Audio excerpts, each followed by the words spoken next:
Now next topic है उसके बाद हमारा, that is Lenz law and Faraday's law. ठीक है, अभी लेंज लॉ और फैराडेज लॉ जो है दोनों क्या एक दूसरे के ऊपर डिपेंडेंट है। ठीक है, आपका जो फैराडेज लॉ है, फैराडेज लॉ क्या बोलता है कि EMF is equal to minus d phi by d. लेकिन हमारे पास फ्लक्स का फॉर्मूला है क्या, बट फ्लक्स का फॉर्मूला क्या होता है, मैग्नेटिक फील्ड इनटू एरिया, कि जितने भी एरिया के अंदर वो स्प्रेड है वो एरिया इनटू उसका मैग्नेटिक फील्ड।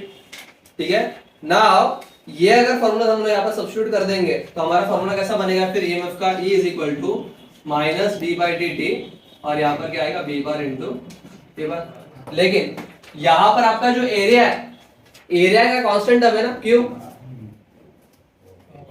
एरिया उसका जो एनक्लोज्ड एरिया वो कभी चेंज होने वाला है क्या, हाँ फ्लक्स चेंज हो सकता है। ठीक है, लेकिन मैं पर यूनिट जो एरिया कंसीडर किया हुआ वो तो वही रहेगा, तो दैट्स का कांस्टेंट टर्म क्या आ जाएगा आपका बाहर, करेक्ट है। तो कांस्टेंट अगर बाहर निकलेगा तो क्या बनेगा फिर, A is equal to minus of ये ए बार बाहर निकल गया, अंदर क्या बचा D by D T into B bar, correct है। तो यहाँ पर भी आपका जो माइनस साइन है, ये माइनस साइन क्या शो कर रहा है कि ये जो टर्म्स है, टर्म्स के एक दूसरे के अपोजिट डायरेक्शन। ठीक है, मतलब है क्या कि यहाँ पर आपका फैराडेज लॉ और लेंज लॉ दोनों इंटीग्रेट हो चुके हैं। ठीक है, नाउ उसके बाद और एक उन्होंने टर्म दिया है कि आपका फ्लक्स इन द फील्ड, कि किसी भी फील्ड के अंदर जो फ्लक्स प्रेजेंट रहेगा, ठीक है, ये फ्लक्स ऐसा रहेगा वो दिया है। तो वहां पर अगर आप देखोगे तो एक रैंडम उन्होंने एरिया लिया हुआ है। ठीक है, अभी ये जो एरिया लिया हुआ है ये क्या है, इररेगुलर शेप है। इररेगुलर शेप में मतलब कि इसका एरिया का मेरे पास ऐसा कोई पर्टिकुलर फॉर्मूला नहीं है, रेक्टेंगुलर रहेगा ले सकते हैं, length into breadth, square shape रहेगा उसका स्क्वायर ले सकते हैं साइड्स का। लेकिन यहाँ पर जो शेप कंसीडर किया गया है, क्या किया गया है, इररेगुलर शेप है, करेक्ट है, तो वही लिया गया है। तो क्या है नेक्स्ट पॉइंट आपका, फ्लक्स इन द फील्ड।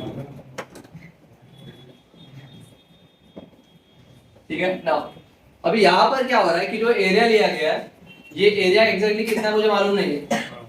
ठीक है, तो इसलिए यहाँ पर क्या किया गया, उसके अंदर एक मैंने स्मॉल एरिया कंसीडर किया जिसको नाम दिया हुआ है, ये इतना सा एरिया कंसीडर किया डी बार। ये तो हमारा हर बार का हो चुका है कि जब भी कोई भी टर्म हमें मालूम नहीं रहेगा तो हम लोग क्या करते हैं, उसका स्मॉल वैल्यू कंसीडर करते हैं और बाद में उसको इंटीग्रेट करते हैं, हमेशा का ये है। यहाँ पर भी वही सेम करना है। ठीक है, नाउ यहाँ पर उन्होंने क्या कंसीडर करने के लिए बोला है कि सपोज यहाँ पर क्या है आपका जो डी ए बार है, ये एक फिक्स्ड मैग्नेटिक फील्ड के अंदर प्रेजेंट है जिसका नाम है बी बार। तो यहाँ पर क्या है, ये जो आपका एरिया है पूरा का पूरा, ये एरिया कहाँ पर प्रेजेंट है, आपका मैग्नेटिक फील्ड के अंदर प्रेजेंट है। लेकिन मुझे एरिया एग्जैक्टली मालूम नहीं, इसलिए मैंने क्या किया, उसका इनफाइनाइटेसिमल एरिया कंसीडर किया डी ए बार, करेक्ट है ना। और जो टोटल एरिया को मैं अज्यूम करता हूं लेट्स से इस बार ये पूरा इतना। ठीक है, नाउ मुझे सबसे पहले अभी यहाँ पर निकालना है कि वो जो स्मॉल एरिया है उसके ऊपर कितना फ्लक्स रहेगा वो निकालना है। ठीक है, तो यहाँ पर क्या फॉर्मूला हो जाएगा फिर आपका कि d phi is equal to, हमारा फाई का फॉर्मूला क्या है, बी इंटू ए, कि मैग्नेटिक फील्ड इनटू एरिया। लेकिन यहाँ पर मैग्नेटिक फील्ड कितना है, बी बार है, लेकिन एरिया कितना है इसका, डी ए बार। क्यों, बिकॉज मुझे कंप्लीट एरिया मालूम है क्या नहीं, इसलिए मैं क्या कर रहा हूँ, उसका इनफाइनाइटेसिमल वैल्यू निकाल रहा हूँ। तो कैसा आएगा फिर इसका वैल्यू आपका, ये निकल के आएगा आपका B bar into D A bar, ये वाला फॉर्मूला इसके। ठीक है, नाउ लेकिन मुझे सिर्फ ये एरिया का निकालना है, कंप्लीट एरिया का निकालना है, कंप्लीट एरिया का निकालना है। और कंप्लीट एरिया का निकालना रहेगा तो हम लोग क्या करते हैं, पूरे एरिया को इंटीग्रेट करते हैं। इंटीग्रेट करेंगे तो क्या होता है, ये सारा पूरा एरिया का मिल जाता है वैल्यू हमें। ठीक है, तो वही क्या हुआ नेक्स्ट स्टेप में देखो, तो यहाँ पर क्या होने वाला है आपका, ये प्रोडक्ट है, प्रोडक्ट कौन सा, डॉट प्रोडक्ट है। ठीक है, तो कैसा होने वाला है, मैथ्स वाले बच्चे वेक्टर्स में देखा हुआ है क्या कि a bar dot b bar is equal to क्या होता है, ab cos थीटा। अगर क्रॉस प्रोडक्ट आएगा तो sin थीटा आता है। तो यहाँ पर कैसा आने वाला है फिर b bar into da bar into dot product का फॉर्मूला। लेकिन मुझे पूरे एरिया के उसके लिए निकालना है।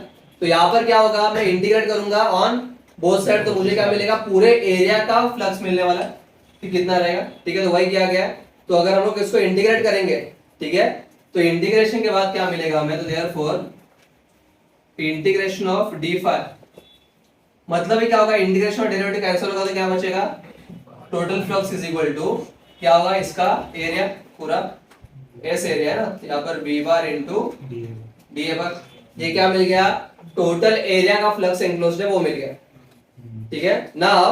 यहां पर लेकिन अब क्या हो रहा है कि आपका जो फ्लक्स है, एज्यूम करते हैं कि जो फ्लक्स है वो क्या हो रहा है, कंटिन्यूअसली चेंज हो रहा है विद टाइम, कि इसके अक्रॉस का जो फ्लक्स है वो क्या हो रहा है, विद टाइम चेंज होता जा रहा है।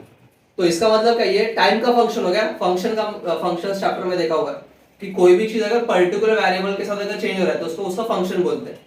तो इसका मतलब है क्या, यहाँ पर जो फ्लक्स है ये फ्लक्स टाइम का फंक्शन है। मतलब क्या कि विद टाइम में क्या हो रहा है, चेंज हो रहा है, कि 1 सेकंड पे अलग था, 2 सेकंड पे अलग, 3 सेकंड पे अलग, तो इंस्टेंट टू इंस्टेंट चेंज हो रहा है। तो अगर मैं ऐसा एज्यूम करूंगा तो मुझे क्या मिलेगा, फिर वही दिया है देखो कि यहाँ पर मुझे क्या लेना पड़ेगा बस उसका, तो यहाँ पर फाई ऑफ टी, मतलब क्या विद टाइम चेंज हो रहा है ना फ्लक्स। और क्या क्या चेंज होगा आपका एरिया के अंदर से यहाँ पर, so S into B bar of, ये भी टाइम का फंक्शन है। क्यों, फ्लक्स चेंज हो रहा है इसका मतलब क्या, आपका मैग्नेटिक फील्ड भी तो वेरी हो रहा है ना, लेकिन डीए बार तो चेंज होगा नहीं ना। मैग्नेटिक फील्ड बदलने की वजह से आपका ये जो एरिया में जो मैंने कंसीडर किया वो चेंज होने वाला है क्या, वो तो है उतना ही रहेगा। तो दैट्स व्हाई वो टाइम का फंक्शन नहीं रहेगा। ठीक है, सो देयरफॉर आफ्टर दैट, तो अगर हम लोग फैराडेज लॉ यहाँ पर अप्लाई करेंगे, ठीक है, तो क्या होगा, आपका बस वैल्यूज पुट करना है। तो क्या होगा, so therefore according to Faraday's law,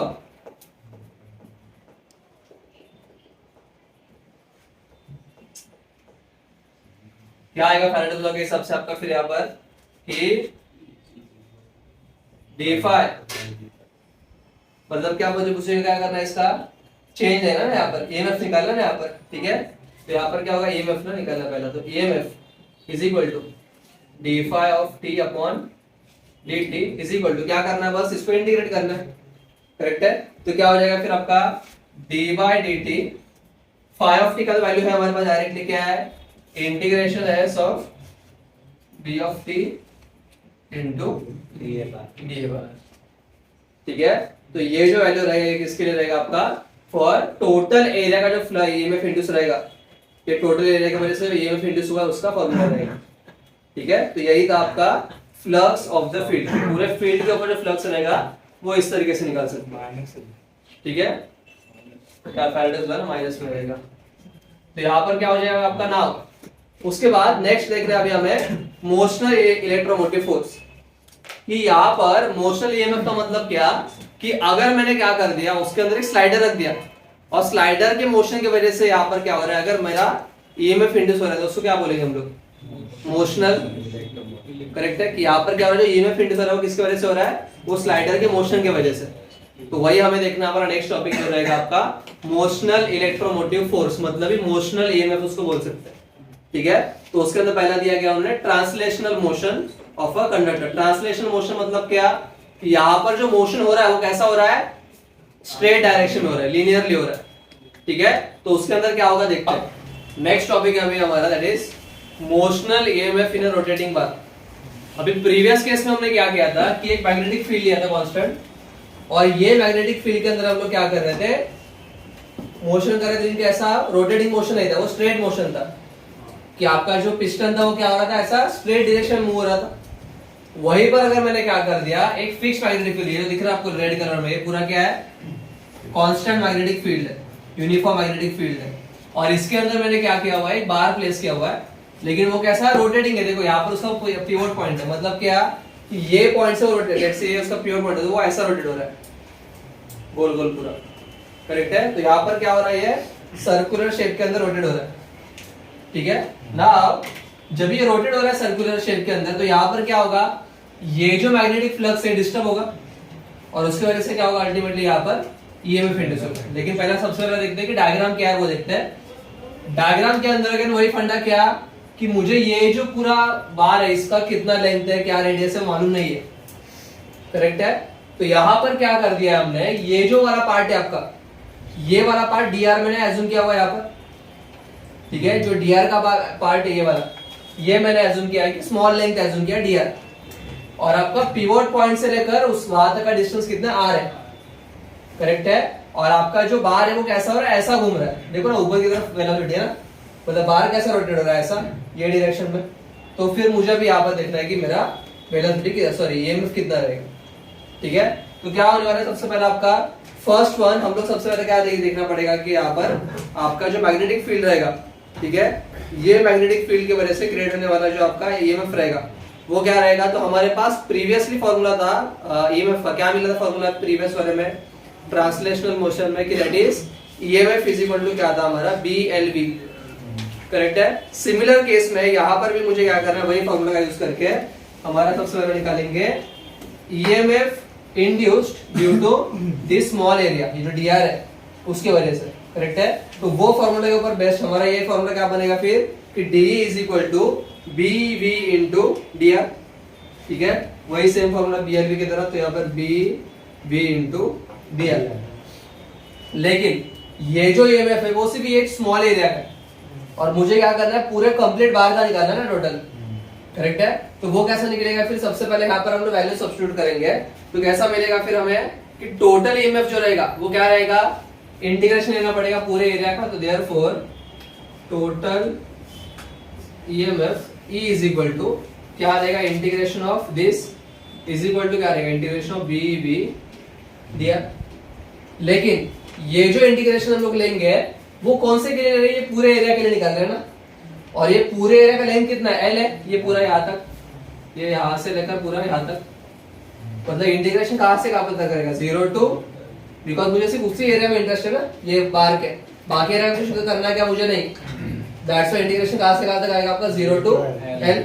now लेकिन जो वेलोसिटी है, इसी वेलोसिटी को हम लोग क्या कर सकते हैं, एंगुलर मोशन के फॉर्म में भी डिनोट कर सकते हैं। क्यों, बिकॉज यहाँ पर जो रोटेशन हो रहा है वो कैसा हो रहा है, सर्कुलर रोटेशन है ना, मतलब ऑब्जेक्ट जो मूव हो रहा है वो कैसा हो रहा है, एंगुलर डायरेक्शन में मूव हो रहा है, रोटेशनल डायरेक्शन में। तो दैट्स व्हाई यहाँ पर मैं क्या कर सकता हूँ, वेलोसिटी की जगह पर हम ले सकते हैं ओमेगा। तो कैसा मानेगा फिर, E is equal to 0 to L B की जगह पर क्या आएगा, ओमेगा R dr। अभी अगेन वही फंडा क्या कि जितने कांस्टेंट टर्म्स रहेंगे उनको बाहर लेना है, तो कांस्टेंट टर्म्स को पहले बाहर ले लो, तो क्या होगा, E is equal to B और ओमेगा बाहर आ गया, तो क्या होगा, B omega 0 to L R dr। अभी ये तो आपको मालूम है हमारे पास फॉर्मूला क्या, integration of x dx is equal to x square by, कौन सा formula, x raise to n is equal to x raise to n plus 1 upon n plus 1, वही फॉर्मूला इसको भी जाएगा। तो कैसा होगा फिर, b ओमेगा क्या होगा, r square upon 0 to L। तो अगर वैल्यूज डालेंगे, वैल्यूज कैसे डाला था बताया था मैंने, upper limit minus lower limit, एक बार अपर लिमिट डालना तो क्या आएगा, L square upon 2 minus r की जगह क्या आएगा, 0 स्क्वायर अपॉन, ये 0 तो 0 ही हो गया, करेक्ट है। तो क्या बच गया फिर हमारे पास कि E is equal to B omega L square upon 2, ये क्या रहेगा आपका ईएमएफ का फॉर्मूला, ठीक है। उसको रीअरेंज करके लिखा मैंने कि 1/2 B ओमेगा L स्क्वायर, ऐसा भी लिख सकते हैं, ऐसा लिखा तो भी चलेगा, या फिर 1/2 B omega L square. Clear है। तो ये होने वाला है आपका रोटेशनल ईएमएफ, ठीक है, कि यहाँ पर रोटेशनल मोशन की वजह से जो ईएमएफ क्रिएट हो रहा है वो, इसके प्रीवियस था वो क्या था, सिंपल मोशन था, ठीक है, और यहाँ पर क्या है, रोटेशनल, तो उसका ये फॉर्मूला रहेगा, ठीक है। दोनों में से डेरिवेशन आता है एग्जाम के लिए, तो इंपॉर्टेंट है ये भी, ठीक है। कट कर, ठीक है ना, ठीक है। नाउ नेक्स्ट टॉपिक है अभी हमारा एडी करंट, ठीक है, आगे का टॉपिक है ये, ठीक है, लेकिन इतना टाइम नहीं अभी हमारे पास, तो ये टॉपिक आगे कवर कर लेते, थ्योरी टॉपिक है बहुत। तो अभी एडी करंट के अंदर अभी हमें देखना है कि एडी करंट फ्लो कैसा होता है। अभी मैंने यहाँ पर क्या किया कि लेट्स से यहाँ पर एक मैग्नेटिक फील्ड प्रेजेंट है, यूनिफॉर्म मैग्नेटिक फील्ड प्रेजेंट है, ये मैग्नेटिक फील्ड के अंदर मैंने क्या किया हुआ, यहाँ पर एक कॉइल प्लेस किया हुआ, लेकिन ये कॉइल थोड़ा सा अलग है। ये कॉइल कैसा है आपका, तो फॉर एग्जांपल आपका ये कॉइल है, लेकिन ये कॉइल हॉलो नहीं है ना बीच में से, क्या पूरा भरा हुआ है, मतलब चिप एक टाइप का, पकड़ के चलो, करेक्ट है कि ये क्या पूरा पूरा भरा हुआ है, एक अंदर से हॉलो नहीं है, और ये मैंने यहाँ पर प्लेस किया हुआ, और मैं क्या कर रहा हूँ, इसको मूव कर रहा हूँ लेट से ऐसा, तो यहाँ पर क्या होगा, मैग्नेटिक लाइन डिस्टर्ब होगा, और मैग्नेटिक लाइन अगर डिस्टर्ब होगा तो ये कॉइल के अंदर क्या होगा, या फिर ये डिस्क के अंदर क्या होगा, इलेक्ट्रिक करंट इंड्यूस होगा। इसके पहले जो एप्लीकेशन देखा था वहां पर क्या करते थे हम लोग, कॉइल लेते थे। कॉइल मतलब क्या कि इतना वायर रहता था, बीच में खाली रहता था पूरा, यहाँ पर खाली है पूरा पूरा डिस्क है, तो यहाँ पर क्या होगा, इसके अंदर करंट जो इंड्यूस होगा ये करंट क्या होता है डिस्क के अंदर एक पर्टिकुलर एरिया के यहाँ पर पर्टिकुलर एरिया के अंदर ही घूमते रहेगा ऐसे कंटिन्यूअसली, ठीक है। तो ये जो आपका करंट फॉर्म हो रहा है ये किस तरह की, जैसा आपका वाटर के अंदर देखो आपका ये जो फॉर्म होता है क्या बोलते हैं उसको, हाँ साइक्लोन टाइप फॉर्म होता है ना, कि जहाँ पर क्या होता है पानी उधर के उधर रोटेट होता है और एक ऐसा डीप यहाँ पर फॉर्म हो जाता है।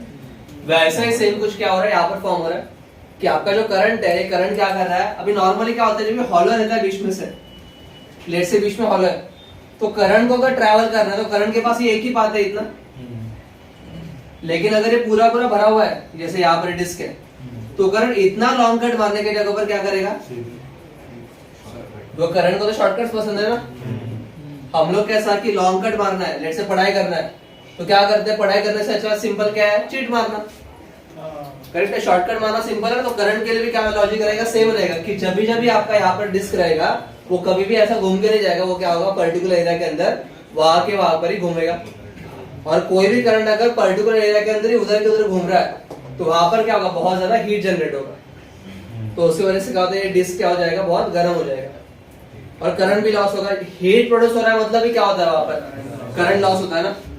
तो अगर मुझे इसको अवॉइड करना, आपको एग्जाम में क्वेश्चन आता है इसके ऊपर कि how eddy current can be avoided, या फिर एडी करंट को रिड्यूस कैसा कर सकते हैं, तो उसके लिए क्या ऑप्शन है कि मुझे ऐसा डिस्क बनाना है जो कंटिन्यूस नहीं रहेगा। अभी आप बोल रहे कंटिन्यूस नहीं बनना, वो तो कॉइल हो गया, नहीं तो मैं ऐसा एक बना सकता हूँ डिस्क कि जिसके अंदर वो डिस्क रहेगा लेकिन बीच में ऐसा गैप्स रहेगा कि यहाँ पर क्या है, ये भी डिस्क ही है लेकिन बीच में देखो यहाँ पर एक गैप है, यहाँ पर एक गैप है, यहाँ पर एक गैप है। अगर गैप्स रहने की वजह से क्या होगा, यहाँ पर एडी करंट फॉर्म हो सकता है क्या, एडी करंट कभी फॉर्म होगा कि जब कंटिन्यूस पूरा डिस्क रहेगा तभी। यहाँ पर ये पूरा कंटिन्यूस डिस्क है क्या, तो दैट्स व्हाई यहाँ पर क्या होने वाला है, एडी करंट यहाँ पर फॉर्म, तो दैट्स व्हाई अगर एडी करंट अगर आपको अवॉइड करना है तो ऐसा डिस्क यूज करना है जहाँ पर क्या रहेगा, बीच में गैप्स रहेगा, जिससे क्या होगा एडी करंट प्रोड्यूस नहीं होगा, क्योंकि एडी करंट अगर प्रोड्यूस होगा तो क्या होगा, आपको करंट लॉस होता है जो कि हमें नहीं चाहिए, इसीलिए क्या होता है एडी करंट हमेशा अवॉइड करना होता है। तो क्वेश्चन कैसा आ सकता है एग्जाम में, या फिर एक तो right short note on eddy current, या फिर how eddy current can be reduced, ठीक है। तो ये दो टाइप के क्वेश्चन आ सकते हैं। तो अगर रिड्यूस करने का क्वेश्चन आ गया तो ये याद रखो कि ऐसा डिस्क बनाना जो क्या रहेगा, इरेगुलर रहेगा, उसके बीच में क्या रहेगा, गैप्स रहेगा।